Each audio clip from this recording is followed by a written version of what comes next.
네.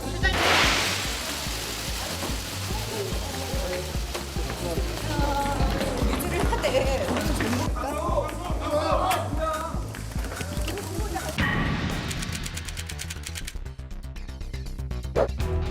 내용을 다 공개할 수는 없지만 제가 받은 인상은 아마 북미 간의 그 대화가 곧 전개될 것 같다. 한미일 그 관계에 대해서도 이제 그 미건 쪽에서 언급을 먼저 했습니다. 스카이캐슬 같은 드라마가 왜 대중의 관심을 받았겠습니까?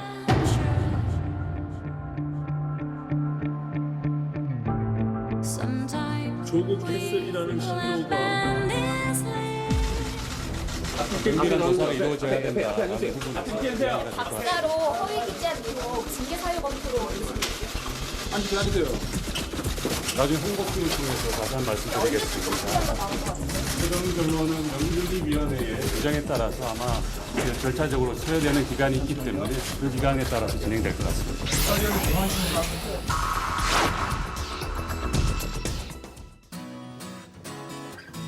네, 8월 22일 정치부에 시작합니다. 박 반장, 한일 군사정보보호협정, 저희가 이제 지소미아라고 많이 부르는데요. 그 관련한 논의, 그러니까 과연 그 연장을 해제할 것이냐, 파기할 것인가의 결정이 오늘 내려질 가능성이 있다고요. 네, 청와대에서 오후 3시쯤부터 국가안전보장회의 NSC 상임위원회가 열리고 있는데요. 네. 여기서 재연장 여부와 관련해서 가닥이 잡힐 것으로 보이고요. 회의 결과를 문재인 대통령이 보고받고 결정을 내리면 오늘 저녁쯤에 공식 발표가 나올 수도 있습니다. 그럼 결정 데드라인이 이틀 남은 거죠? 예, 그렇습니다. 24일까지 결정해야 합니다. 그렇군요. 좋습니다. 고 반장이 잘해주죠? 네, 네. 잘해줍니다. 네. 잘해주세요. 네. 답변은 마저 듣고 아, 그래? 들으셔야 아니, 평소보다 좀 가까운 것 같아가지고. 뒤통수에다 알았어, 미안해요. 네, 양 반장. 이제 최 반장한테 물어보려고 했는데 이제 양 반장한테 물어볼게요. 그 정의당 윤소아 원내대표에게요. 예, 예. 그 협박 소포를 보낸 혐의로 구속된 진보단체 간부 있잖아요. 오늘 첫 재판이 열렸는데 혐의를 인정하던가요?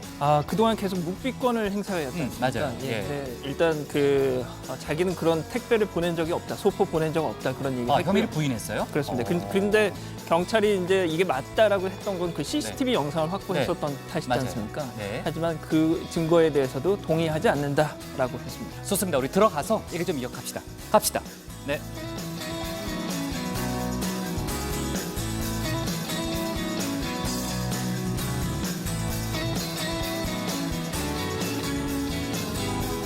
네, 반장들 자리에 앉았으면 정치보회를 시작하죠. 조금 전에 박현주 반장이 소개했지만요. 한일 군사정보보호협정, 지소미아 연장 여부가 현재 분위기대로라면 잠시 후에 결정될 걸로 보입니다. 청와대가 오늘 오후 3시부터 국가안전보장회의 NSC를 열어서 지소미아 연장 여부를 논의했고요. 문재인 대통령이 그 보고 내용을 받고 최종 결정을 내리게 됩니다. 제가 정치부회에 들어오기 전에 좀 알아본 분위기로는 청와대 발표가 정치부회의 중간에 나올 가능성도 상당히 높아 보입니다. 물론 안 나올 수도 있죠. 안 나오면 뉴스룸에서 다뤄야 되고요. 정부는 일방적인 일본 수출 규제 조치에 대한 대응 차원에서 지소미아 파기를 적극 검토해 왔고요. 다만 안보 협력을 중시하는 미국의 입장 등을 고려해서 협정은 일단 연장하되 당분간 정보 교환은 중단하는 절충안도 아울러 검토해 왔습니다. 어제까지는 절충안이 유력하다 이런 분석이 많았는데 지금 어제 저희도 이제 회의 때 다뤘지만 한일 외교장관 회담이 성과 없이 끝났잖아요. 그러니까 그런 상황이기 때문에 협정 파기 가능성도 높아졌다 이런 얘기도 나옵니다. 아직은 어느 쪽이라고 예단하기는 어려운데 청와대 발표가 임박했다는 소식이 들어오면요. 저희가 바로 현장을 연결해서 자세한 소식을 들어보고 또 반장들과 함께 그 파장 또 여러 가지 내용도 분석을 해보겠습니다. 조국 법무장관 후보자 관련해서는요. 여야의 대치 전선이 갈수록 가팔라지고 있습니다. 민주당은 법적 시한 내에 인사청문회를 열겠다면서 정면 돌파를 시도하고 있고요. 자유한국당은 청문회 보이콧 검토할 수 있다 이런 얘기와 함께 특검과 국정조사도 거론하고 있습니다. 양쪽 다 밀리면 끝장이라는 분위기까지 감지되고 있고 조국 정국이 내달 추석 연휴를 넘어서 장기화될 가능성도 점쳐지고 있습니다. 이따 고반장 발제에서 다루겠지만요. 여기에 선거제 개혁을 둘러싼 여야의 갈등까지 겹쳐져서요. 정치권 상황이 아주 복잡하게 전개되고 있는 그런 분위기입니다. 자, 오늘도 조국 후보자 검증 관련해서는요, 딸 문제가 여야 공방의 중심 이슈였는데 그 얘기는 최 반장 발제에서 다뤄볼 텐데요.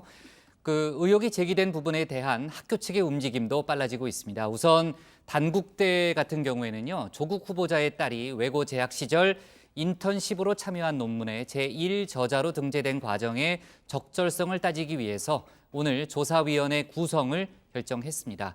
다만 진상조사에는 몇 개월이 정확하게 몇 달이라고 얘기할 수 없지만 상당한 시일이 걸릴 수 있다는 전망이 나오고 있고요.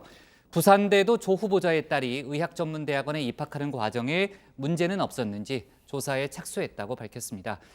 다만 이제 부산대 같은 경우에는 현재까지 대학 측이 확인한 바에 따르면은 조 후보자의 딸이 그 자소서에 그 특혜 논란이 제기된 의학 논문 부분은 언급하지 않은 것으로 일단은 알려지고 있습니다. 다만 대학 측의 조사 결과를 좀 더 지켜봐야 되겠죠.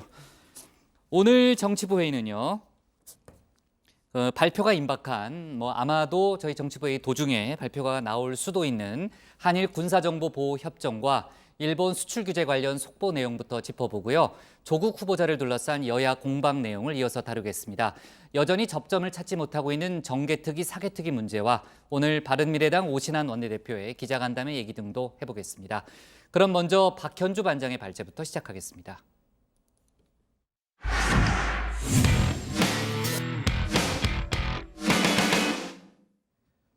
오늘 오후 청와대가 정의용 국가안보실장 주재로 NSC 상임위를 열었습니다. 한일 군사정보보호협정 지소미아 재연장 문제를 집중적으로 논의하기 위해서였죠. 최종 결정은 물론 문재인 대통령이 하는데 이르면 오늘 중에 청와대의 발표가 나올 거로 보입니다. 박현주 반장 발제에서 재연장과 폐기의 기로에선 지소미아 얘기, 또 어제 한중일 외교장관 뒷얘기도 함께 다뤄보겠습니다. 연장이냐 파기냐, 지소미아가 기로에 섰습니다. 정부는 한일 갈등 국면에서 일본을 압박하는 카드로 지소미아 파기를 검토해 왔는데요. 오늘 오후 3시부터 시작된 NSC 상임위에서 가닥이 잡힐 것으로 보입니다. 회의 결과를 문 대통령이 보고받고 최종 결정을 내리는데요. 잠시 후 김유근 청와대 국가안보실 1차장 등 청와대 인사의 공식 발표가 있을 수 있습니다. 저희 회의 시간에라도 속보가 전해지면 바로 다정회 가족 여러분께 전해드리겠습니다. 어제 고 반장에 이어서요, 저도 다정회 간판 코너를 잠시 빌리겠습니다. 박 반장의 외교 스쿨입니다. 지소미아가 도대체 뭐길래 우리는 끝낼까 말까 고민하고 일본은 계속 유지하자라고 말하고 미국도 너희들 웬만하면 계속 해라라고 말하는 걸까요? 쉽게 말해서 한국과 일본이 군사정보를 공유하자라는 약속입니다. 예를 들어서 북한이 미사일을 쐈을 때 한국과 일본이 서로 네가 알고 있는 거 나도 좀 알려줘라고 해서 오케이 하면 비확이나 문서 교환 또 USB 등 각종 방법으로 알려주는 겁니다. 유효기간은 1년이라서요. 매년 재연장을 해야 하는데요. 한일 어느 쪽이라도 이제 안 하겠다라고 하면 파기됩니다. 올해는 이틀 뒤인 24일까지 1년 더 유지할지 말지를 결정해야 합니다. 우리 정부가 파기 카드를 고려하는 건 일본의 부당한 수출 규제 조치에 맞서기 위한 차원입니다. 우리 정부를 믿지 못해서 일방적으로 경제 보복을 하는 국가와 어떻게 민감한 군사 정보를 주고받느냐는 겁니다.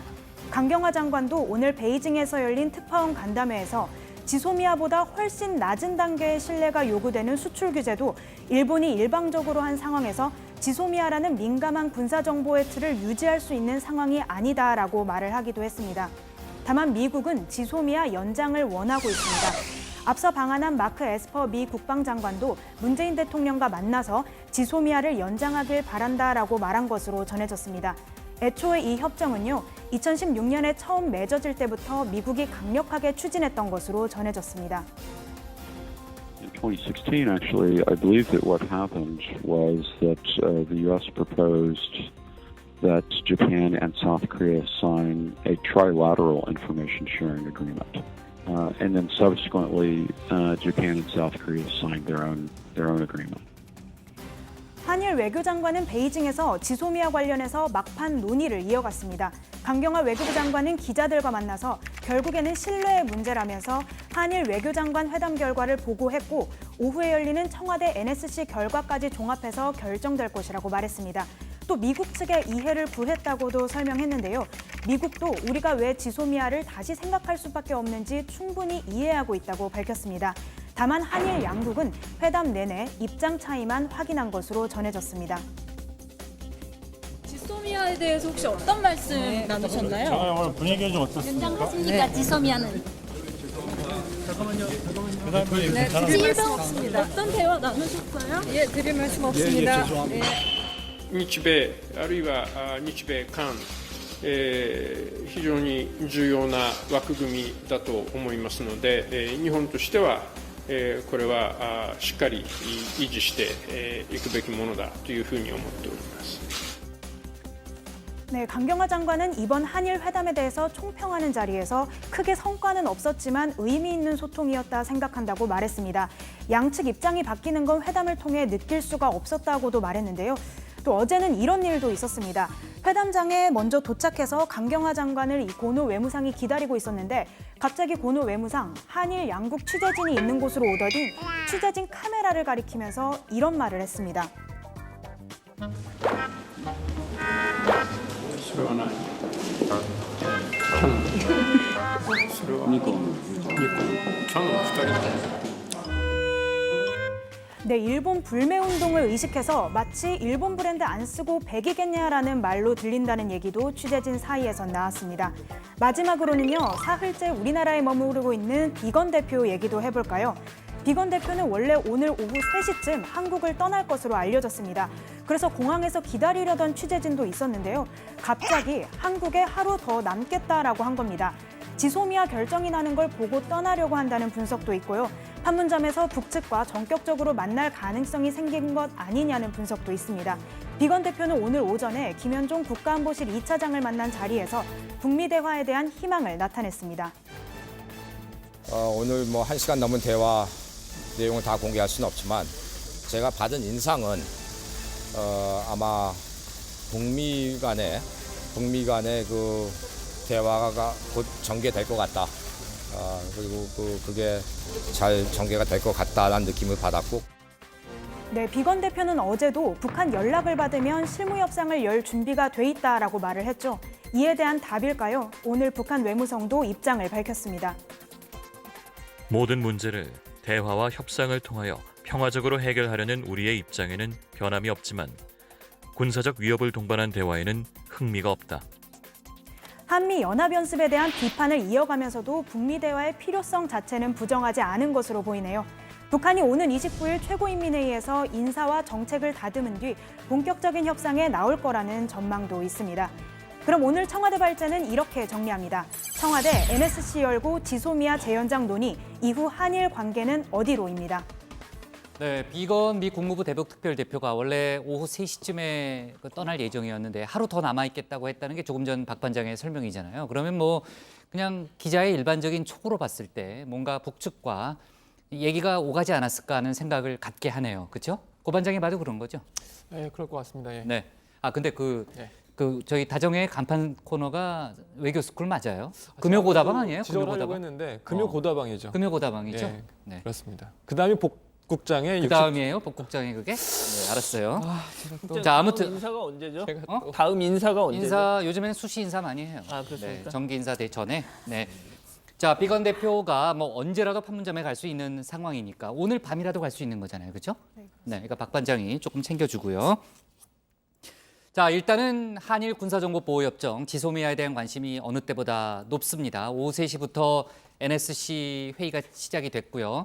그 결과가 보통 6시쯤 발표가 되잖아요. 이제 중간에 문재인 대통령 이제 결정이 있어야 되기 때문에 정확한 시간은 저희가 예상하기는 어렵지만은 하여간 양 반장, 저희 회의 도중에 결과가 나올 가능성이 좀 있어 보이죠? 그렇습니다. 뭐 일단 6시로 예상을 해 두시는 게 네. 가장 무난하지 그렇죠. 않을까 싶고요. 일반적으로는 6시에 발표됐었어요. 예, 네. 일단 청와대 관계자 설명은 이 회의 자체도 평소보다 좀 길어질 수 있고 이후에 뭐 대통령이 보고를 받고 또 판단을 내려야 하는 일이라서 예단할 수는 없다라고 얘기는 하고 있습니다. 오늘 이 NSC 상임위 정의용 국가안보실장이 주재를 했고요. 서훈 국정원장, 정경두 국방장관이 참석을 하고 있습니다. 참, 박 반장, NSC 상임위가 끝나기는 한 거예요?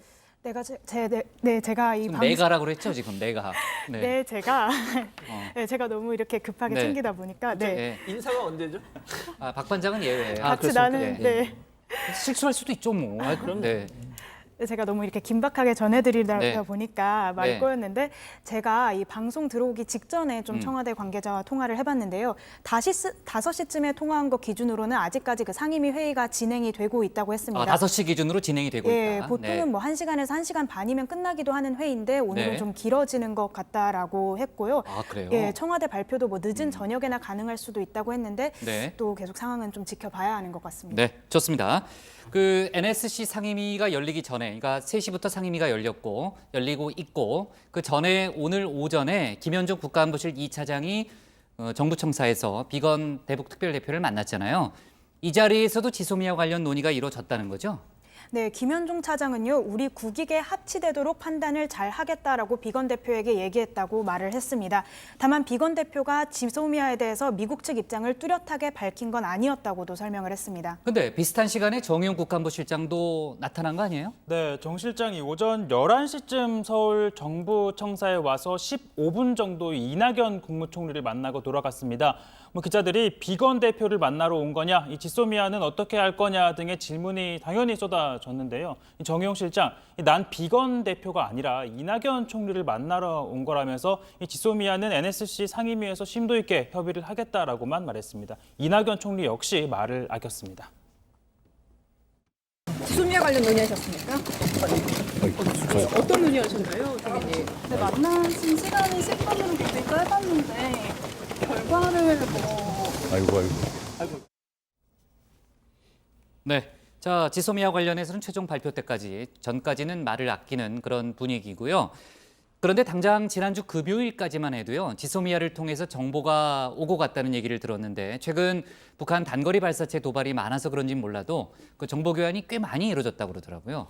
네, 지난 16일 북한이 이른바 이 북한판 에이테킴스라고 볼 수 있는 발사체 2발을 쐈을 때도 일본과 정보 교환이 이루어졌습니다. 올해 들어서는 이 북한이 지난 5월 9일 이 탄도미사일을 발사했을 때부터 정보를 주고받기 시작했는데요. 일본이 우리나라를 화이트리스트에서 제외하겠다고 발표한 지난 2일 이후에도 정보를 계속 교환했습니다.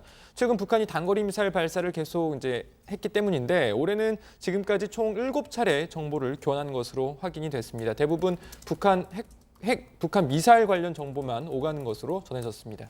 네, 결국은 한일 군사정보보호협정, 지소미아 연장 또 파기 때 우리에는 어떤 실익이 있는지 저희가 냉정하게 따져봐야 될 텐데 양 반장이 좀 분석을 좀 해볼까요? 예, 일단 북한이 미사일을 쏠 경우에 만약 미사일이 북동 방향으로 날아가서 동해상에 떨어진다.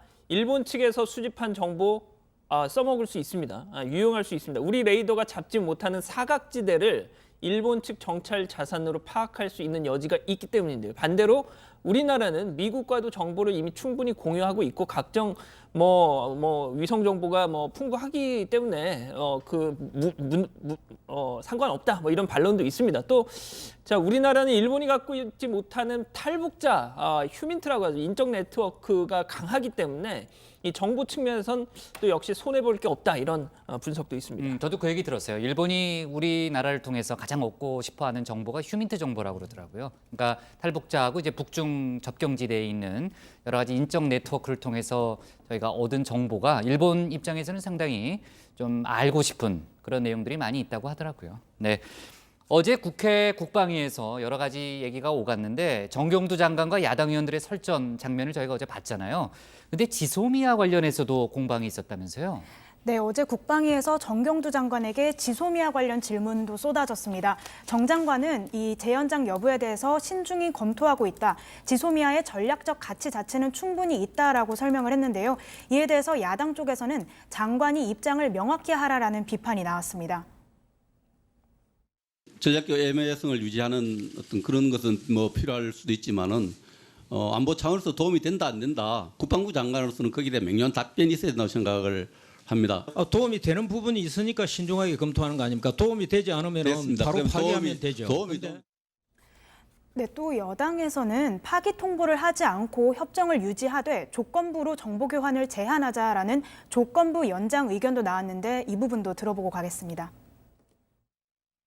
유지하되 예를 들어서 실질적인 교류를 1대1로 하기 때문에 상호적으로 하지 않습니까? 그래서 그런 방식으로 한다든지 여러 가지 아마 방안이 있을 걸로 생각합니다. 네, 저희가 지금 지소미아를 포함한 안보 분야 얘기를 했는데 경제 분야에서의 한일 갈등도 지금 계속되고 있는 상황이죠, 고 반장. 네, 그렇습니다. 지금 뭐 국민들 사이에서 일본 가지 않습니다, 또 사지 않습니다 운동이 계속되고 있는데요. 자, 그 여파로 7월에 일본에 가는 한국인 여행자 수가 7% 넘게 줄었다고 합니다. 산업 분야에서도 일본에 의존하지 않고 경쟁력을 키우자 이런 노력이 지금 계속 되고 있는데요. 오늘 문재인 대통령은 국립대 총장들과 청와대에서 오찬을 가졌는데 이 자리에서 이 국내 기술 혁신을 위한 대학의 역할을 강조하기도 했습니다. 오찬에는 오세정 서울대 총장 등이 참석을 했는데요. 앞서 서울대는 이 기술자문 특별 전담팀을 꾸려서 일본 정부의 경제 보복으로 피해를 받는 국내 기업들을 지원하기로 한 바 있습니다. 현안에 대한 당부도 좀 하고 싶은데 아시다시피 요즘 이제 우리 기술의 국산화 또 이 소재 부품 중소기업들의 원천 기술 개발에 대한 지원 뭐 이런 것이 지금 매우 중요한 국가적인 과제가 되어 있습니다. 필요하다면 정부가 R&D 등 또는 어떤 대학에 대한 지원 예산 등을 통해서 최대한 지원하겠다는 약속 말씀을 드리겠습니다. 네, 아무래도 데드라인이 이틀 남은 한일 군사정보보호협정 지소미아의 운명에 관심이 쏠리고 있는데 5시 기준으로 박현주 반장이 확인한 바에 따르면 3시에 시작된 NSC 회의가 5시까지는 안 끝났다는 얘기잖아요, 그죠? 그러니까 평소보다는 조금 지금 늘어지고 있는 상황인데 저희가 보통 6시쯤 발표가 나왔었지만 언제 발표될지 예단하기는 어렵지만요. 아무튼 속보가 들어오는 대로 바로 저희가 현장을 연결해 보도록 하고요. 지금까지의 분위기로는 파기가 되거나 아니면은 협정은 연장하더라도 정보 내용은 제한하는 그런 절충안 2개 중에 한 가지가 선택될 가능성이 높다는 얘기 정도는 있습니다. 저희가 관련한 속보는 뒤에 또 얘기를 해보고요. 오늘 자막 내용은요. 이렇게 잡을게요. 청와대 지소미아 연장 여부 오늘 결정으로 제목을 잡겠습니다. 다음은 최종혁 반장의 발제를 들어보겠습니다.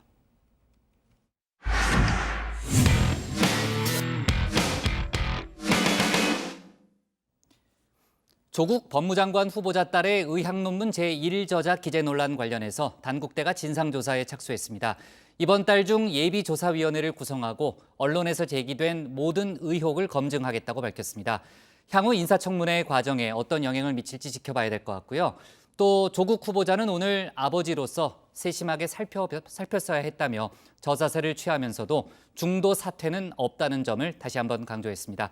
오늘 최 반장 발제에서 관련 내용 자세하게 살펴보겠습니다. 네, 먼저 이목이 집중이 된 조국 후보자의 딸의 의학 논문이죠. eNOS gene polymorphisms in perinatal hypoxic ischemic encephalopathy. 네, 귀에 쏙쏙 들어오는데요. 이 논문에 대한 논란부터 한번 짚어보겠습니다.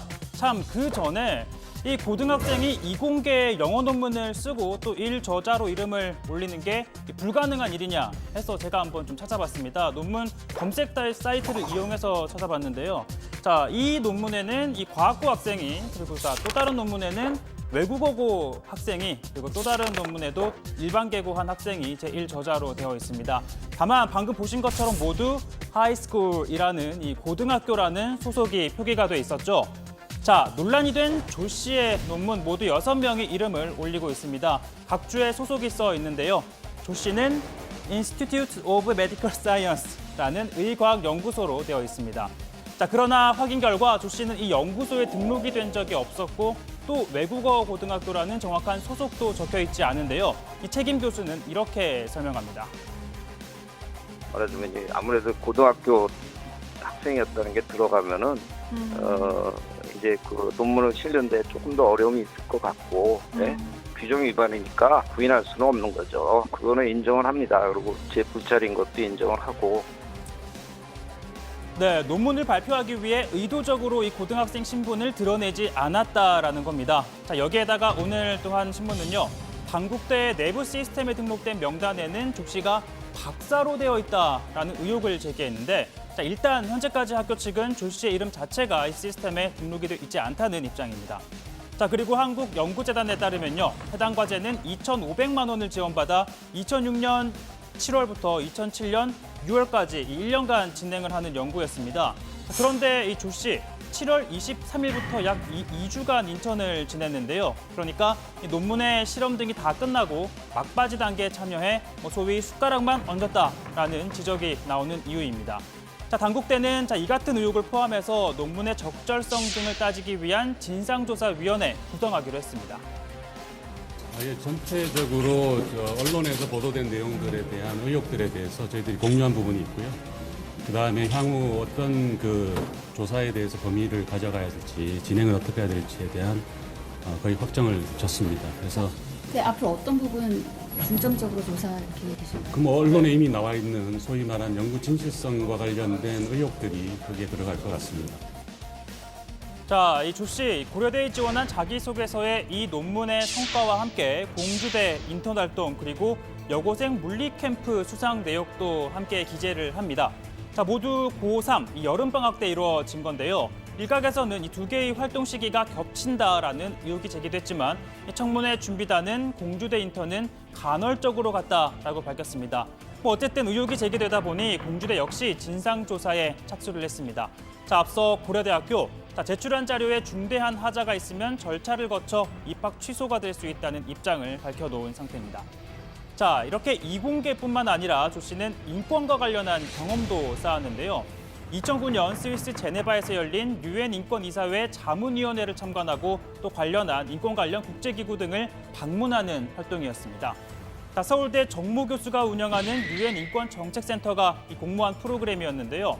자, 공교롭게도 조국 후보자와는 같은 학교 교수에다가 또 후보자가 위원장으로 있던 인권이사나 국제인권 전문의 소속이었습니다. 자, 후보자 측 당연히 아는 사이다. 그것과 인턴은 무관하다라고 밝혔는데요. 정 교수 역시 센터를 통해 후보자 딸이 인턴으로 활동한 게 사실이냐? 난 그런 애가 있는 줄도 몰랐다라는 반응 내놨습니다.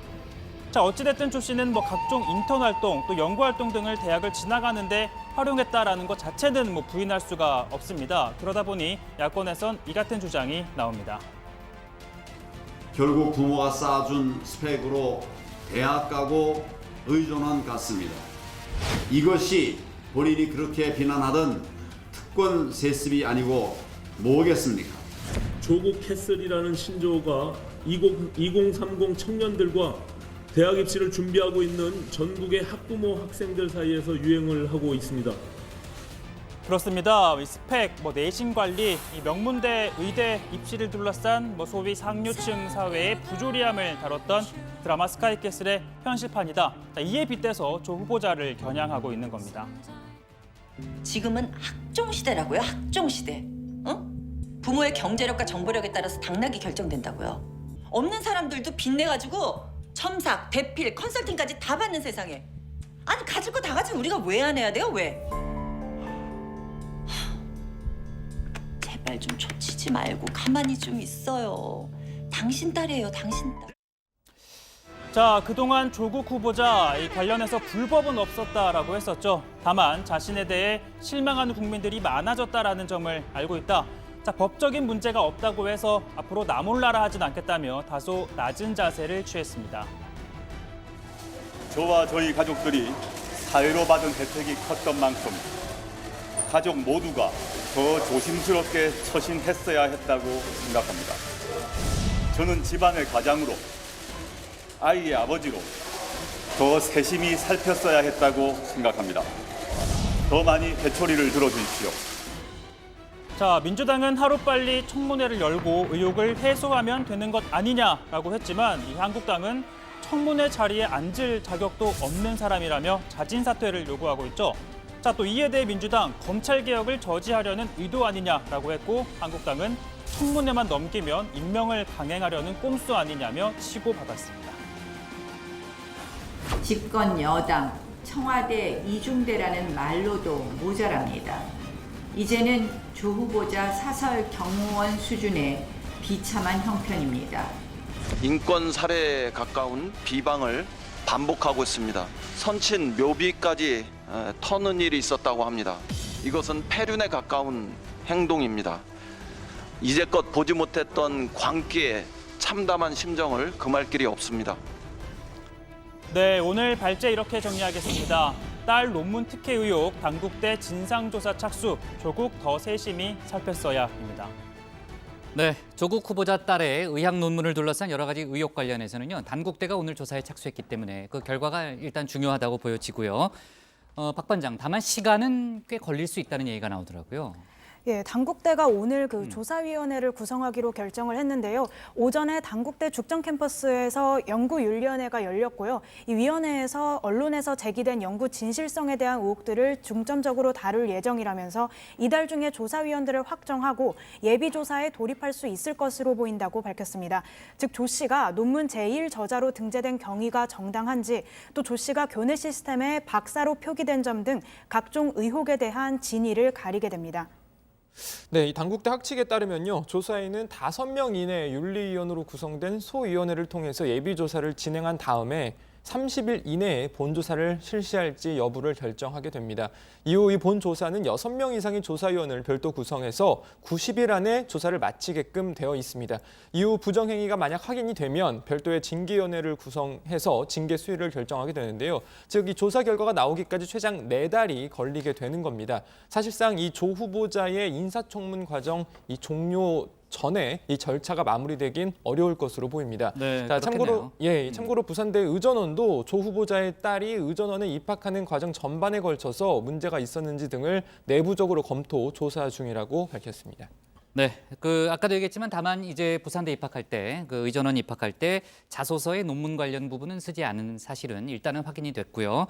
그것과 좀 다른 얘기인데 조 후보자의 딸이 부산대 의전원에서 유급을 당한 다음에 조 씨의 지도 교수, 또 부산대병원 행사장에서 그 지도 교수와 조국 후보자가 한 차례 만난 것으로 확인이 됐다고요? 그렇습니다. 조국 후보자 딸, 이 부산대 의학전문대학원 입학 첫 학기, 그러니까 2015년 1학기 유급을 당해서 바로 휴학계를 냅니다. 이후 2015년 9월, 같은 해 9월 조 후보자의 모친 박모 웅동학원 이사장이 그림 4점을 양산 부산대병원에 기증을 하죠. 그러면서 10월 달에 오픈 행사를 엽니다.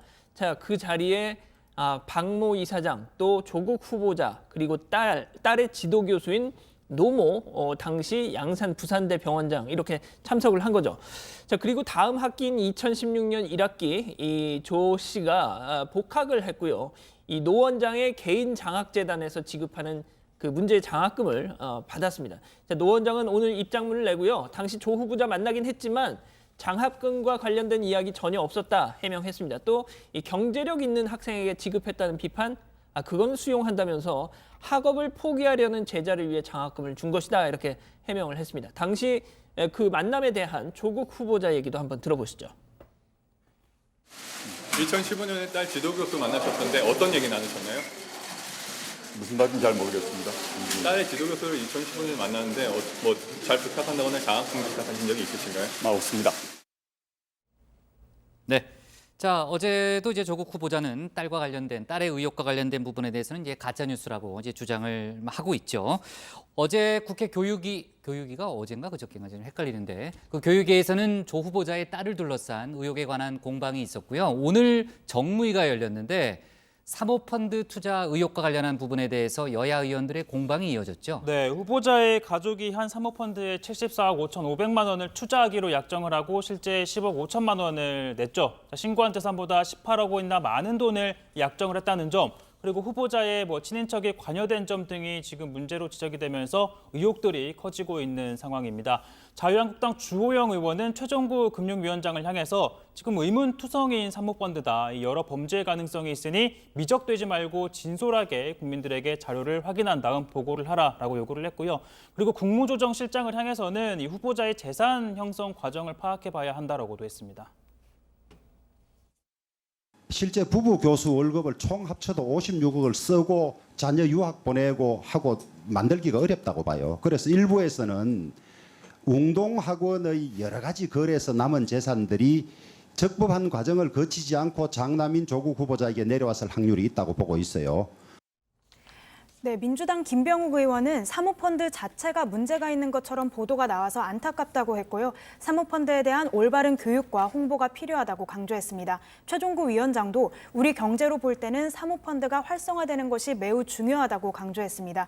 김 의원은 이 약정 금액에 대해서도 후보자 의지보다는 회사가 작성한 서류에 동의하는 뜻으로 정관이 만들어진 것으로 추측한다고 했고요. 또 증여세 탄로 주장도 동의할 수 없다고 했습니다.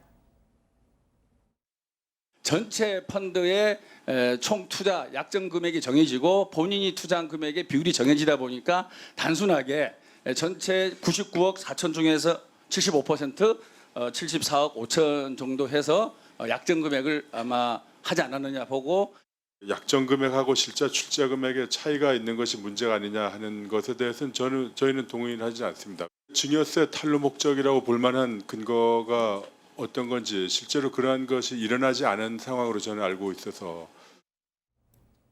네, 지금 여야 공방 속에 청문회 일정조차 잡지 못하고 있잖아요. 고 반장, 민주당 입장은 어떤 거예요? 네, 민주당은 청문회를 열어서 제대로 검증하고 국민 판단을 기다리자는 입장인데요. 한국당을 향해서 8월 30일까지가 적정 시한이라면서 조국 청문회를 할 건지 말 건지 분명히 대답하라라고 요구했습니다. 이인영 원내대표는 한국당이 조 후보자 청문회를 막는 건 청문회권을 통해 사법개혁을 저지하고 문재인 정부의 모든 개혁 정책을 좌초시키겠다는 의도라면서 이 한일 경제 전쟁 중 쏟아진 국민들의 비판을 지우고 문재인 정부를 흔들려는 정략적 의도라고 주장했습니다. 자유한국당은 할 일은 안 하면서, 해야 할 청문회는 안 하면서 가짜 뉴스 생산 공장으로 전락해서는 안 됩니다. 언론도 이런 식의 잘못된 또 광기 어린 가짜 뉴스의 유포, 이것은 좀 자정해 주셨으면 좋겠습니다. 자, 반면 이 한국당에서는요, 외국 유학, 외고 입학, 논문, 대학 진학, 의학 전문 대학원 입학, 이렇게 이어지는 이 조국 후보자 딸의 입시 의혹 집중적으로 거론을 하면서 여론 자극하는 모양새입니다. 또 이 부정 입학 의혹을 검찰에 고발한 데 이어서 만일 조 후보자가 장관으로 임명이 되면 특검, 국정조사 불사하겠다, 이렇게 여권을 압박하고 있습니다. 들어보시죠. 청문회부터 열자는 청와대와 여당의 주장은 청문회 하루만 넘기면 임명을 강행하겠다고 하는 꼼수의 다름 아닙니다. 그렇게 해서 조국 후보자가 장관 자리에 앉는다면 법무부 장관이 아니라 무법 장관이라고 외칠 수밖에 없습니다. 자, 어제 민주당 법사위원들이 조 후보자를 옹호하면서 이 의혹에 대해서 누구나 접근할 수 있는 보편적 기회 또는 어느 정도 지위를 가진 분들에게는 열려있는 기회다, 이렇게 발언한 점을 황교안 대표는 다시 거론하면서 비판했습니다. 특혜를 기회로 왜곡하는 황당한 논리다라고 말이죠. 자, 그리고 바른미래당 또한 이 조 후보자와 딸을 입시 부정 의혹으로 이 검찰에 내일 중에 고발을 하겠다라는 입장 밝혔고요. 따라서 이 8월 중 청문회는 어렵고 9월로 넘어갈 수밖에 없다라는 게 좀 바른미래당의 입장이기도 합니다. 민주평화당 대변인도 이 막가자는 것이냐, 이 국민을 상대로 한 선전포고라며 조 후보자 불가론 강조하고 있고요. 자, 그동안 민주당의 일종의 우군으로 평가를 받았던 정의당 역시 이 딸 문제에 대해서는 칼날 위에 선 자세로 성찰하고 해명하길 바란다라고 했습니다. 심상정 대표, 이 조 후보자가 오랜 시간 도덕적 담론을 주도해 왔기 때문에 이 짊어진 책임도 또 무게도 비례해서 커진 점을 부인하기 어렵다. 자, 해명과 실체적 진실을 바탕으로 검증해서 결정 내리겠다라고 했고요. 이 조금 전 그 민주당 법사위 간사들이 기자회견을 열었는데 그래요? 앞서 네. 이인영 원내대표가 8월 30일까지는 청문회를 열어야 한다라고 했잖아요. 맞아요. 조금 전 이제 손기현 간사가 기자회견을 열고 네. 이 법에 따라 인사청문회는 30일까지 해야 하기 때문에 네. 내일 법사위를 열고 청문회 일정을 정하자라고 한국당을 향해서 한 번 더 압박을 했습니다. 아, 그래요? 네. 자, 조금 전에 이제 법사위 그 여당 의원들의 기자회견이 있었다는 얘기를 이제 최 반장이 했고요. 지금 일정을 못 잡고 있기 때문에 그 내일부터 또 아마 여야 간의 공방이 또 일정 지금 청문회를 추진하겠다고 했으니까 상당히 충돌이 될 것 같고, 그 아까 얘기했던 대로 청문회 보이콧 또 특검, 국조 카드를 또 야당이 꺼낼 그럴 가능성도 좀 높아 보이네요. 좋습니다. 그 얘기는 내일 또 추가로 해보고요. 오늘 기사 제목은 이렇게 정리하겠습니다. 단국대 제기된 모든 의혹 조사할 것으로 제목을 잡겠습니다. 다음은 양원보 반장의 발제를 들어보겠습니다.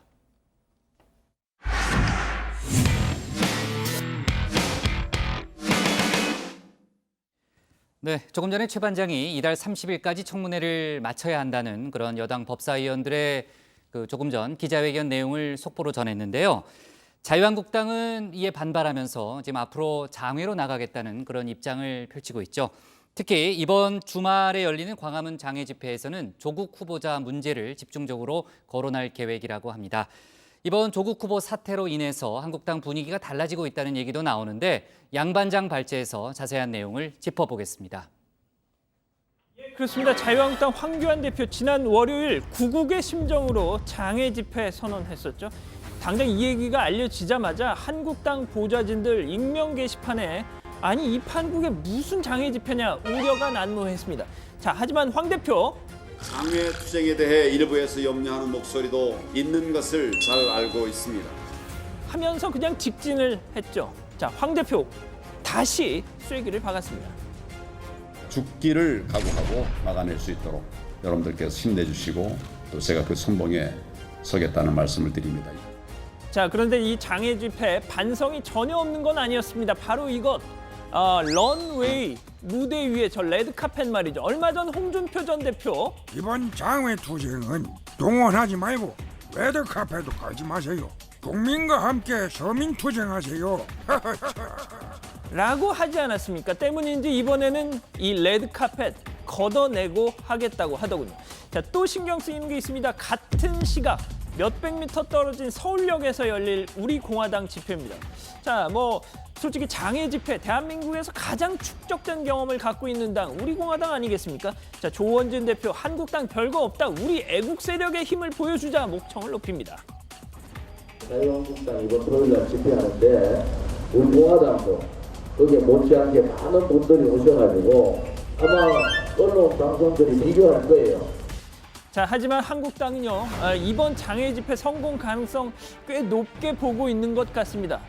조국 법무장관 후보자 때문이라는 거죠. 기류가 바뀌고 있다는 겁니다. 특히 청년 대학생들의 분노에 주목하고 있는 모양새입니다.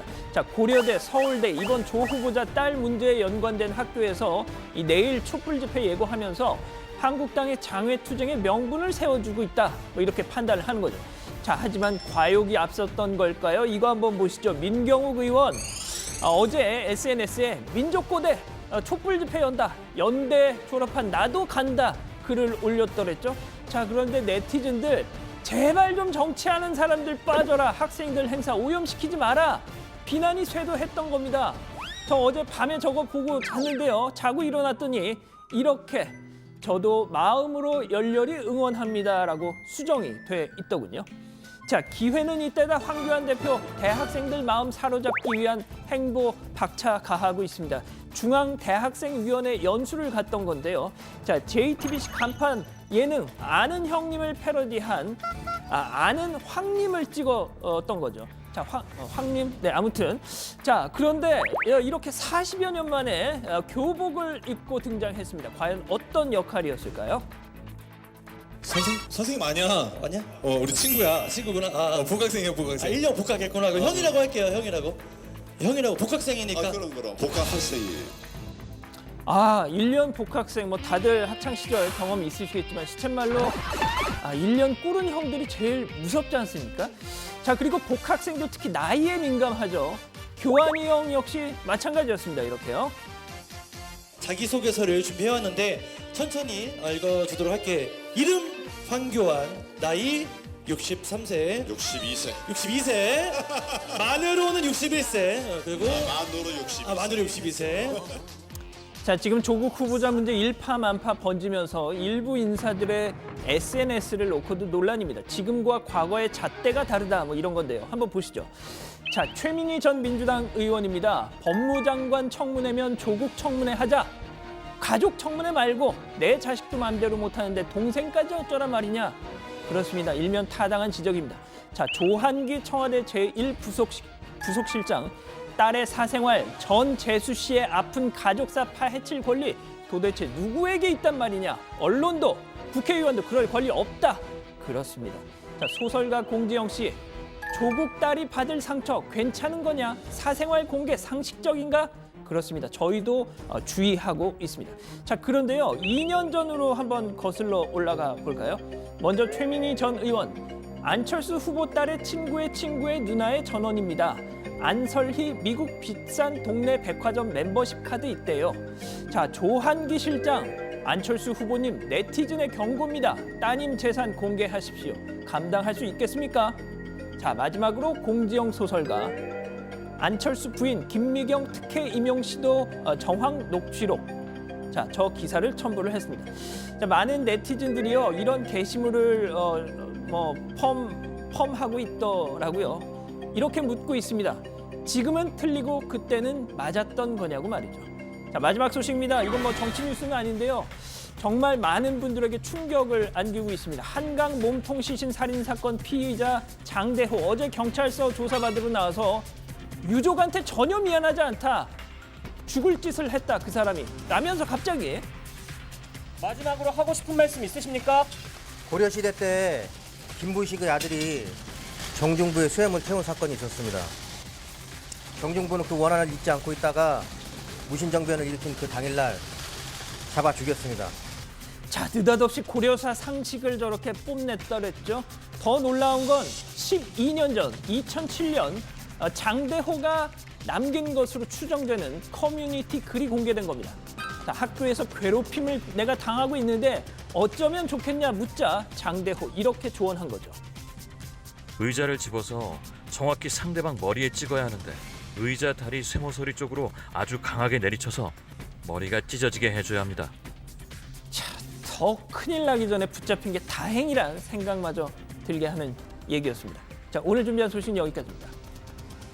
네, 한국당의 주말 장애 집회, 그럼 저희가 좀 지켜봐야 될 것 같고요. 그리고 조국 후보자 관련해서 일부 대학에서 촛불 집회를 열 수도 있다. 물론 그 찬반 의견이 팽팽하다는 얘기도 제가 들었는데 일단은 촛불 집회가 일부 열릴 수 있다라는 그 전망이 있었는데 그 고대 같은 경우에는 처음 발제했던 그 촛불 집회를 제안했던 사람이 그 의향을 접었다는 얘기는 또 뭐예요? 네, 먼저 시작한 곳이 고려대학교입니다. 자신을 졸업생이라고 밝힌 박모 씨가 어제 조 후보자의 딸 학위 취소 촛불 집회를 열자라고 제안을 했었는데 같은 날 오후에 이런 입장을 밝힙니다. 나는 타 대학의 로스쿨 준비생이라 무섭다. 이 법무부 장관 후보자 반대 집회를 하기 부담스럽다라는 취지의 글을 남기고 돌연 집회에서 빠지겠다라고 글을 올립니다.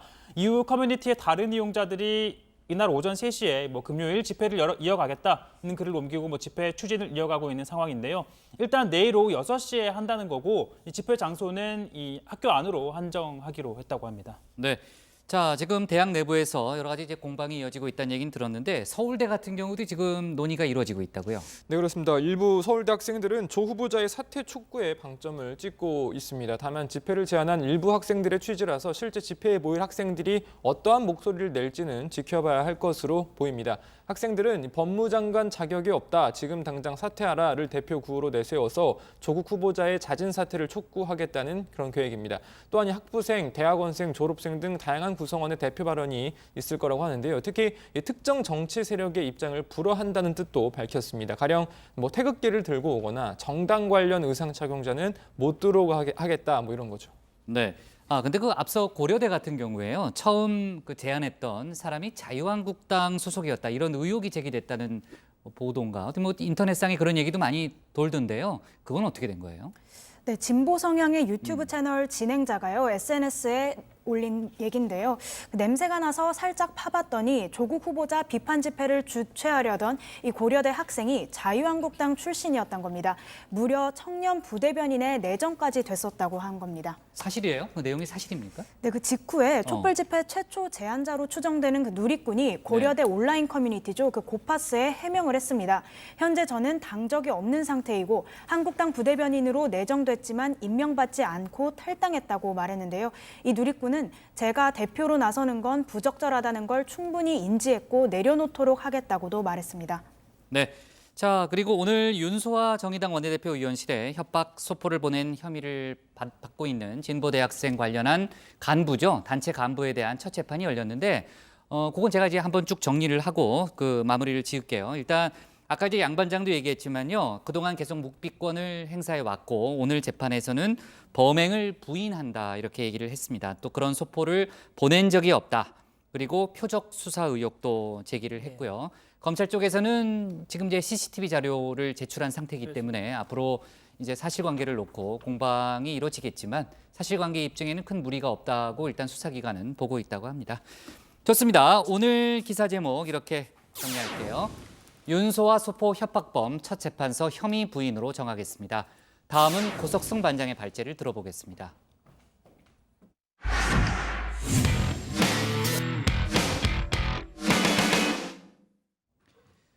국회 정치개혁 특위의 활동 기한이 열흘도 채 남지 않은 가운데 오늘 선거법 개정안 표결 여부를 논의하기 위한 소위원회 회의가 열렸습니다. 패스트트랙 신속 처리 안건으로 올라 있는 선거법 개정안에 대해서 민주당과 정의당 등은 활동 기한 끝나기 전에 표결로 통과시켜야 한다는 입장을 강조했지만 한국당은 기한 연장을 주장하고 있으면서 서로 맞서고 있었습니다. 오늘 회의에서도 여야 모두 기존 입장을 고수했는데요. 고 반장 발제에서 관련 내용을 자세하게 짚어보겠습니다. 자유한국당은 선거제 개편 논의를 가로막고 또 방해하는 데 급급한 것으로 보입니다. 저는 제게 주어진 책임을 결코 회피하지 않겠습니다. 더 이상 시간이 없습니다. 이제 민주당은 결단해야 합니다. 법도 없고 도대체 국민도 없는 이 민주당. 그 목적은 딱 한 가지입니다. 본인들의 독재 국가의 완성입니다. 저희는 기필코 막겠습니다.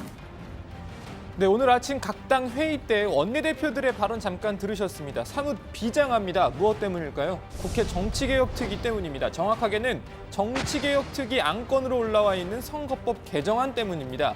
오늘 정개특위 선거법 개정안을 다루는 제1소위원회가 열렸습니다. 정개특위 활동 기한이 이제 9일 남았는데요. 자, 그 사이 휴일 정도 빼면 사실상 일주일가량 남은 셈입니다. 민주당과 정의당 등은 지난 4월 패스트트랙 신속 지정 처리 안건으로 올린 이 선거법 개정안에 대해서 활동 기한 종료 전에 표결 처리해야 한다는 입장입니다. 반면 한국당은 아직 논의를 제대로 마무리 짓지 못했다며 정개특위 활동 기한을 연장해서라도 협의를 더 해야 한다고 주장 중이죠. 자, 오늘 오전 선거법 개정을 다루는 제1소위원회 회의도 예상대로 평행선을 달렸습니다. 소위에서 자꾸 연장해서 끝까지 하죠. 이거는 저는 전혀 무의미하다. 국민에 대한 예의도 아니니까 혹시 미진한 게 있으면 자유한국당에서 대안을 가지고 오는 그 논의를 진행하는 것이 저는 지금 시점에서는 맞다. 모든 것은 여러분들이 다 가지고 있습니다. 그럼에도 불구하고 저희들이 마지막 시간이 한정되는 날까지 논의를 하자는 것마저도 시간 끌기 위한 의도다? 너무 그렇게 좀 비약하시는 것 같아요, 야당을. 이렇게 회의를 개인기를 가지고 이렇게 지연시키는 유능한 분이 계셔서 헛된 꿈을 계속 꾸고 있는 것 같아요. 이 선거제도 개혁을 좌초시킬 수 있다. 저는 금메달이라도 드렸으면 좋겠어. 너무 이 회의 지연 능력에 대해서. 네, 공방이 격화되면서 언성도 높아졌습니다. 하지 마시고. 아, 정말 아니, 언제부터 우리 심상정 위원장이 이렇게 파쇼가 됐는지 모르겠어. 차분하게. 일단 아니, 이 대한민국 국회가 심상정 위원장 중심으로 돌아갑니까? 소위원장 착각 좀 하지 마세요. 잠깐만요. 소위원장 문제는 서로 흥분하지 마시고 인정을 한다면서요. 착각을 하지 마. 일단 인정을 하는 게 아니라 어쩔 수 없이 지금 이러고 있는 겁니다. 그게 방해. 자, 이 과정에서 바른미래당 김성식 의원 질의에 답변에 나선 중앙선관위 관계자가 개정안이 현행보다 비례성이 확대된다는 식으로 이야기를 하자 한국당 김재현 의원은 선거 관리나 똑바로 하라 하면서 호통을 치기도 했습니다. 정당의 논리에 함부로 끼어들어서 선거 관리나 똑바로 해야 될 중앙선관위가 아무런 이론적 근거나 합리적인 설명도 없이 거기에 부안해동해가지고 지금 대답한 거 아닙니까? 요즘 말로 정말 삶은 소대가리가 웃을 이야기지 지금. 자, 결국 당초 오전에 제1소위원회 회의에서 선거법 개정안 표결 여부를 결정하고 오후에 전체 회의에서 표결을 하기로 표결 논의를 더 하기로 했지만 소위원회 회의가 길어지면서 전체 회의는 취소됐습니다. 관련 소식은 들어가서 더 전해드리겠습니다. 자, 오늘 오랜만에 글로벌 TMI 시간 잠깐 가져보겠습니다. 흔히 지구의 허파라고 불리는 곳, 바로 아마존입니다. 지구의 산소 20에서 30%를 생산해내는 곳으로 잘 알려져 있죠. 자, 아마존 열대우림에는 희귀 동식물을 포함해서 지구상의 생물 중 3분의 1이 살고 있기도 합니다. 자, 그런데 바로 이 아마존이 요즘 뜨겁습니다. 진짜로 뜨거워졌습니다. 산불이 3주째 꺼지지 않고 있다는 건데요. 자, 워낙 넓어서 또 사람의 발길이 닿지 않는 곳이 많다 보니까 정확하게 언제 어디서 불이 시작되는지도 확실치 않은 모양입니다. 자, 어쨌든 불이 커지면서 아마존에서 수천 킬로미터 떨어진 브라질 최대 도시 상파울루까지 영향을 받고 있습니다. 일부 지역은 연기로 뒤덮이고 있고 연기로 대규모 정전 사태가 발생하기도 했습니다. 환경단체들은 이번 불이 개발을 중시하는 보우소나루 정권 때문이라는 입장입니다. 보우소나루 대통령 집권 이후 개발 우선 정책을 펼치면서 아마존 열대우림 개발 움직임이 급증하고 또 그 과정에서 화재도 많아졌다는 겁니다. 자, 실제로 영국 BBC 보도에 따르면 아마존에서 발생한 화재 사고가 올해 1월부터 최근까지 약 7만 4천 회에 달한다고 합니다.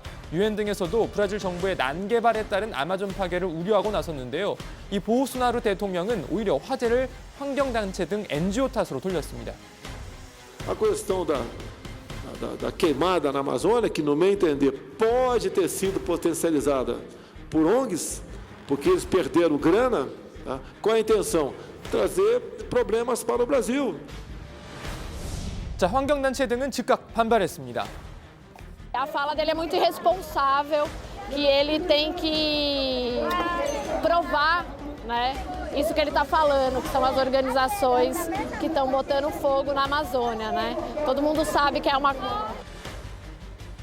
자, 보우소나루 대통령은 최근엔 아마존 난개발을 우려하는 독일 정부와 설전을 벌이기도 했는데요. 아마존 지역의 상당수가 브라질에 속해 있는 건 분명하지만 앞서 말씀드린 대로 이 브라질만이 아닌 전 지구의 허파 역할을 하는 만큼 앞으로의 상황 저희도 좀 더 관심 있게 지켜봐야 할 것 같습니다. 자, 우선 오늘 발제 이렇게 정리합니다. 종료 앞둔 정개특위, 선거법 놓고 또 경론만. 네, 아까 제가 얘기했던 한일 군사정보보호협정 지소미아를 파기할 것이냐 아니면은 연장할 것인가의 결정이 내려졌다고 합니다. 근데 6시 20분에 청와대에서 발표가 있다고 하고요. 자막 준비되면 한 줄 좀 해주시고 6시 20분에 발표합니다. 저희가 원래 끝낼 시간이잖아요. 네, 저희가 끝낼 시간인데 아무튼 시간이 딱 걸렸는데 그 중요한 발표니까 저희가 현장을 연결해서 일단 그 최대한 버틸 수 있는 데까지 저희가 좀 들어보고요. 속보를 얘기할 수 있는 데까지 얘기를 해보겠습니다. 6시 20분에 청와대에서 이제 지소미아 연장 여부에 관한 발표가 이뤄진다고 하고요. 저희가 바로 현장을 연결해서 관련한 내용을 들어보도록 하겠습니다. 자, 그리고 동시에 또 속보가 하나 나왔는데 대법원이 박근혜 전 대통령 또 최순실 씨, 이재용 삼성전자 부회장에 대한 이른바 국정농단 사건에 대해서 상고심 선고를 29일에 하겠다는 그런 발표가 조금 전에 있었습니다. 그 하반기로 넘어갈 수 있다 이런 얘기도 나왔는데 29일에 선고가 이뤄지는군요. 네, 좋습니다. 자, 정개특위 얘기를 좀 해볼게요. 그 제1소위원회가 열렸는데 전체 회의를 오후에 열기로 했지만은 취소가 된 거죠? 예, 일단 이 당초 예정대로라면 오전에 제1소위에서 표결 여부에 대한 의결을 얼추 모은 뒤에 오후 전체 회의에서 논의를 진정시킬 예정이었지만 오전에는 앞서 보신 대로 공방만 주고받다가 오후에 다시 열리면서 전체 회의는 불발돼 버린 겁니다. 잠시 정회했던 1소위 오후 2시 반에 다시 열렸는데요. 현재까지 전해진 소식으로는 논의 진전 없는 걸로 보입니다. 네, 어쨌든 민주당은 무조건 8월 내에 표결 처리를 해야 한다는 입장이고요. 한국당은 논의를 더 해야 되고 또 특위 연장도 고려해야 된다는 그런 분위기인 거죠? 네, 그렇습니다. 민주당과 정의당은요, 정개특위 활동 기한이 종료되는 이번 달 말까지 표결을 해야 한다는 입장입니다. 정의당은 오늘 국회 본청 앞에서 정치개혁, 사법개혁 약속이행 촉구 결의대회까지 열었습니다. 이 자리에서 심상정 대표는 한국당을 향해 기득권을 움켜쥔 채 현행 선거제도에 안주하면 총선에서 안정적 승리를 이뤄낼 것이란 착각을 버리라면서 더 이상 꼼수는 그만 쓰고 연동형 비례대표제 도입에 동참하기 바란다고 말했습니다. 자, 반면 이 한국당은요, 민주당과 정의당 등의 이 표결 처리하려는 움직임을 날치기 처리다라고 규정을 하고 인정할 수 없다는 입장입니다.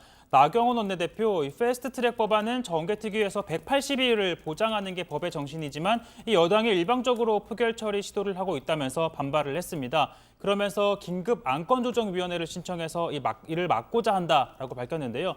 국회법에 따르면 안건조정위는 이견을 조정할 필요가 있는 안건을 심사하기 위해 구성을 하는 겁니다. 상임위 제적위원 3분의 1 이상 동의만 있으면 구성이 가능한데 최장 90일까지 활동이 가능하기 때문에 한국당은 이 안건조정위를 이용해서 표결 처리를 막겠다라는 전략입니다. 네, 한국당이 강하게 반발하는 여러 가지 이유가 있겠지만 그중에 하나는 표결 처리를 하면은 통과될 가능성이 높다는 점이 또 중요하게 작용하는 거 아닐까요? 네, 법안은 상임위 위원 과반 출석 그리고 과반 찬성으로 통과될 수 있는데요. 정개특위 정원 19명 중에 민주당 8명, 정의당 1명 이렇게 9명에다가 김성식 바른미래당 의원도 통과 쪽에 가까운 입장이라서요. 표결 처리하면 통과 가능성이 큽니다. 따라서 한국당 입장에서는 합의가 이루어지기 전까지는 표결 자체를 막아야 하는 겁니다. 네. 자, 그리고 좀 다른 얘기지만요. 오늘 페이스북과 방송통신위원회의 소송 전 1심 판결이 있었는데 좀 어렵긴 하지만 중요한 판결이에요. 법원이 페이스북에 손을 들어줬다고요? 예, 이번 소송이 이 페이스북이 우리 정부가 물린 이 과징금 처분에 반발해서 낸 거였습니다. 그러니까 지난 2016년 말 이 페이스북이 일부 국내 이용자의 접속 속도를 떨어뜨렸다는 이유로 과징금 3억 9,600만 원 처분을 받았는데 우리는 이용자 불편을 일으킬 의도가 없었다. 이거 과징금 못 내겠다 해서 행정소송 냈던 겁니다. 자, 서울행정법원 재판부 페이스북의 접속 경로 변경 행위, 전기통신 서비스 이용을 지연하거나 이용에 불편을 초래한 행위에 해당할 뿐 이용의 제한에 해당한다고는 볼 수 없다. 판단한 겁니다. 다시 말해서 이 페이스북이 이용의 시기, 방법, 범위의 한도, 한계를 정해서 이용을 못하게 막거나 그에 준하는 정도로 이용을 못하게 한 것 아니라고 본 겁니다.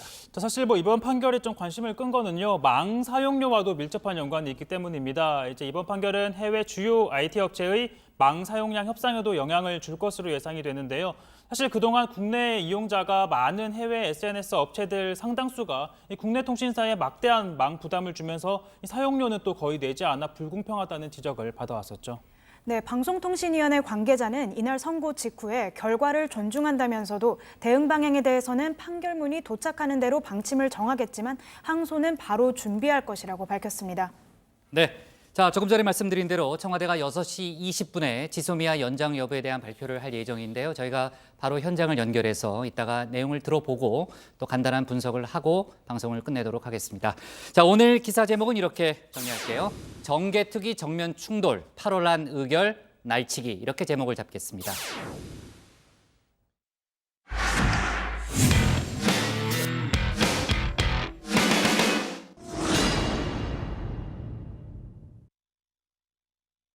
안녕하세요. 톡소원 정치의 강정입니다. 다정의 가족 여러분들 휴가 다들 다녀오셨죠? 저는 아직 못 갔는데 곧 갈 겁니다. 사실 여행 갈 때 고속도로 휴게소에서 간식을 먹는 것, 이게 또 묘미죠. 그런데 고속도로 휴게소 음식이 비싸다고 불만이 많았습니다. 보통 분식집에서 2,500원, 3,500원 하는 라면 한 그릇이 어떤 휴게소에서는 5,000원에 팔리기도 했는데요. 더불어민주당 우원식 의원이 어제 SNS에 다음과 같은 글을 올렸습니다. 여주 아주 맛있는 휴게소 참 기가 막힌다. 라면 한 그릇에 5,000원, 육개장 칼국수 6,500원, 김치덮밥 한 그릇에 8,000원. 명동 한복판 식당의 음식 가격이 아니다라며 비싼 휴게소 음식에 대해 비판했습니다. 휴게소 음식값 문제, 국정감사에서도 단골 메뉴로 등장했는데요. 그 원인으로 도로공사나 도로공사와 계약을 맺고 있는 휴게소 운영업체에 지불해야 하는 높은 임대 수수료가 지목됐습니다.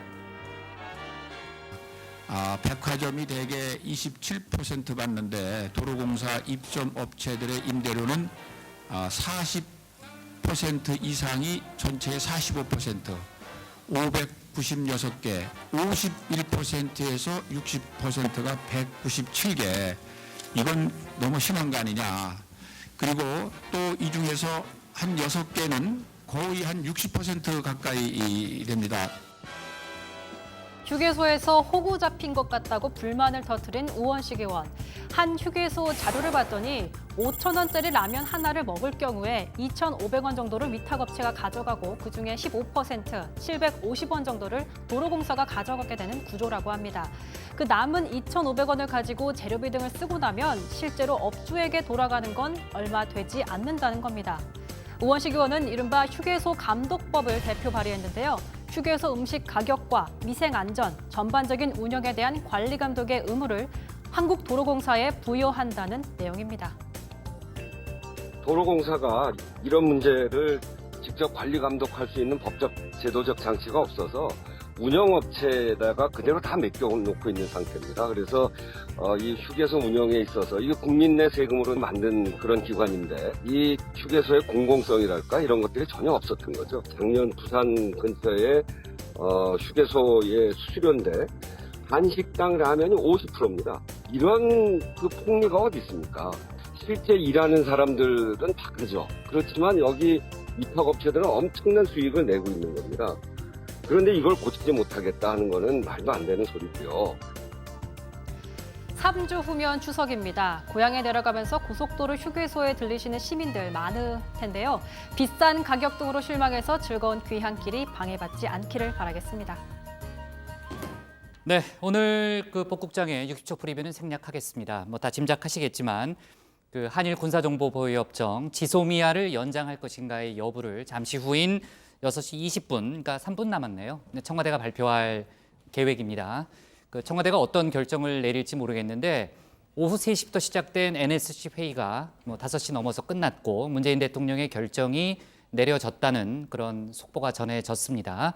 그 잠시 후에 김유근이라고 그랬나? 네, 김유근 1차장이 아마 발표를 하게 될 것 같은데 그 시나리오는 3가지예요. 그러니까 아예 파기를 하든지 아니면은 지금처럼 유지를 하든지 또는 연장은 하되 정보를 제한하는 절충안을 택하든지 이 3가지지만 현행 유지 카드는 거의 가능성이 없다는 게 지금 정부 관계자의 설명이고요. 분위기고요. 왜냐하면은 일본 수출 규제 대응 차원에서 이게 논의가 됐기 때문에 그럴 가능성은 없고 지소미아를 전면 파기하든지 아니면은 그 정보를 제한하는 절충안을 택할 가능성이 높다. 2가지 중에 하나일 가능성이 높다는 얘기가 나오는데 일단 청와대 연결하기 전에 그 박 반장 파기를 해야 한다는 주장의 근거는 뭡니까? 네, 앞서 청와대 발제에서도 살펴봤듯이 우리 정부가 이 파기 카드를 고려하는 건 일본의 부당한 수출 규제 조치에 맞서기 위한 차원입니다. 사실 이 협정이 별도의 그 한일 양측의 통보가 없으면 자동으로 재연장이 되는 구조인데요. 그 기류가 바뀐 거는 일본이 지난 2일 가기에서 한국을 화이트리스트에서 배제하는 조치를 발표한 이유입니다. 그 이후부터는 그 재연장보다는 아무래도 뭐 파기나 방금 국장 말씀하신 재연장을 하더라도 민감한 정보는 제한하는 방식으로 가자는 쪽으로 정부 입장이 선회한 겁니다. 아무래도 경제 부분에서도 양국 신뢰가 없는 상황에서 민감한 북한 관련한 정보까지 어떻게 주고받느냐는 거죠. 오늘 오후에 강경화 외교부 장관이 베이징에서 이 특파원 간담회를 했는데요. 거기에서도 강 장관은 우리 정부를 믿지 못해서 일방적으로 화이트리스트 배제 조치를 하는 국가와 어떻게 군사 정보를 공유할 수가 있느냐, 그리고 그만큼의 신뢰가 있다고 국내적으로 설명할 수도 없는 그런 애매한 상황이다라고 설명을 했습니다. 네. 자, 그 발표가 임박했다는 얘기가 계속해서 취재 기자로부터 들려오고 있고요. 그 아마 이제 지금 19분이니까 이제 1분밖에 안 남았기 때문에 뭐 현장을 바로 연결을 해 보도록 할 텐데 일단 파기의 논리를 지금 박 반장이 설명을 했고 절충안의 근거는 뭡니까? 짧게만 좀. 예, 알겠습니다. 뭐 이 협정을 파기할 경우에는요, 당장 이게 일본의 이 한국이 한미일 삼각협력을 깼다 이런 공세의 빌미를 제공할 수 있게 되죠. 또 이 자칫 미국을 자극해서 미국과 일본이 결속하고 한국이 고립되는 역효과가 날 수도 있다 이런 우려가 있는 것도 사실입니다. 다만 또 그렇다고 아무렇지 않게 연장을 하는 것도 문제가 있다 이런. 잠깐만요. 지금 이제 발표가 이뤄지고 있습니다. 지금 김유근 1차장이 나왔고요. 현장을 연결해서 얘기를 들어보겠습니다. 네, 국가안전보장회의 사무처장입니다. 한일 간 군사비밀정보 보호에 관한 협정, 즉 지소미아 연장 여부에 관한 정부의 결정에 대해 말씀드리겠습니다. 정부는 한일 간 군사비밀정보 보호에 관한 협정, 지소미아를 종료하기로 결정하였으며 협정에 따라 연장 통보 시한 내에 외교 경로를 통하여 일본 정부에 이를 통보할 예정입니다. 정부는 일본 정부가 지난 8월 2일 명확한 근거를 제시하지 않고 한일 간 신뢰 훼손으로 안보상의 문제가 발생하였다는 이유를 들어 수출무역관리령 별표 제3의 국가군 일명 백색 국가 리스트에서 우리나라를 제외함으로써 양국 간 안보 협력 환경에 중대한 변화를 초래한 것으로 평가했습니다. 이러한 상황에서 정부는 안보상 민감한 군사정보 교류를 목적으로 체결한 협정을 지속하는 것이 우리의 국익에 부합하지 않는다고 판단하였습니다. 이상입니다. 네, 수고하셨습니다. 영상 취재와 사진 취재는 여기까지 하도록 하겠습니다. 지금 청와대 발표가 있었습니다. 저희가 영상과 사진 그 지소미아 파기 또는 절충안 두 가지 중에 그 한 결정, 제 목소리가 나가고 있나요? 지금 나가고 있네요. 그 파기 또는 절충안 두 가지 중에 한 가지 결정이 내려질 가능성이 높다는 얘기를 저희가 했는데 결국은 지소미아에 대해서 파기 결정이 내려졌습니다. 아까 김유근 1차장은 종료라는 표현을 썼지만 지금 데드라인이 이틀밖에 안 남았기 때문에 종료라는 것은 결국은 한일 군사정보보호협정을 파기한다는 뜻으로 읽혀지고요. 저희가 직접 브리핑 내용을 들어봤지만 조금 전에 청와대가 밝힌 파기의 근거가 어떤 겁니까? 박 관장? 네, 김유근 1차장은 이 지소미아를 종료하겠다, 파기하겠다라고 말을 하면서 지난 2일에 일본이 화이트리스트에서 우리나라를 제외한 것을 근거로 들었습니다. 이게 그 제외 조치에만 그치지 않고 한일 안보 협력 환경에 중대한 변화를 초래했다는 겁니다. 그렇기 때문에 민감한 군사 정보를 교류할 경우에 우리 국익에 부합하지 않는다는 설명입니다. 네, 아까 이제 박 관장이 설명한 내용이네요. 그러니까 일본이 일방적으로 수출 규제 조치를 취했고 민감한 군사 정보를 서로 나누기 위해서는 국가 간의 신뢰관계가 중요한데 일본이 먼저 신뢰관계를 훼손했다는 게 우리 정부의 설명입니다.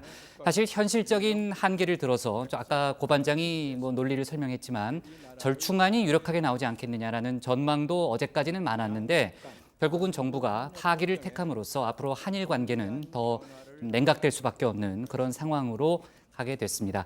어제 저희가 이제 그 한일 외교장관 회담 얘기를 했잖아요. 강경화 장관이 나오면서 특별히 드릴 말씀이 없다라고 얘기를 했고요. 고노 외무상도 지소미아 얘기를 했다고는 했는데 양국 간에 특별한 합의점을 찾지 못했습니다. 그래서 뭔가 어제 한일 외교장관에 대해서 마지막 기대를 걸었던 어떤 청와대의 기류가 파기 쪽으로 또 급선회한 게 아닌가라는 그런 생각도 드는데 아무튼 조금 전에 청와대에서 문재인 대통령의 결정 이후에 지소미아를 파기하기로 결정했다는 김유근 1차장의 최종 발표가 있었고요. 이제 뭐 한일 관계는 물론이고 또 지금 미국이 지소미아에 대해서 많은 관심을 표해왔기 때문에 한미일 관계도 전반적으로 재조정 내지는 또 새로운 국면을 맞을 수도 있다라는 생각도 듭니다. 자, 저희가 이제 최대한 제가 정치부의 시간을 지금 끌고는 있는데 아무튼 다음 저희 또 프로그램도 있으니까요. 여기서 일단 정리를 하고 지소미아 파기와 관련된 좀 더 자세한 분석은 제가 또 국장으로서 빨리 보도국에 가서요. 뉴스룸에서 아주 충실하게 만들 테니까 뉴스룸을 꼭 봐주시기 바랍니다. 60초. 그만 얘기해요. 자, 오늘 정치부에는 여기까지고요. 저희는 내일 오후 5시 10분에 다시 찾아뵙겠습니다. 네. 고생하셨습니다. 아유, 나 시간 지금 막 풀었어요. 그렇다고 말하고 있는데 큰일 나요. 아니, 지금 나중에 끝나고 얘기해. 네.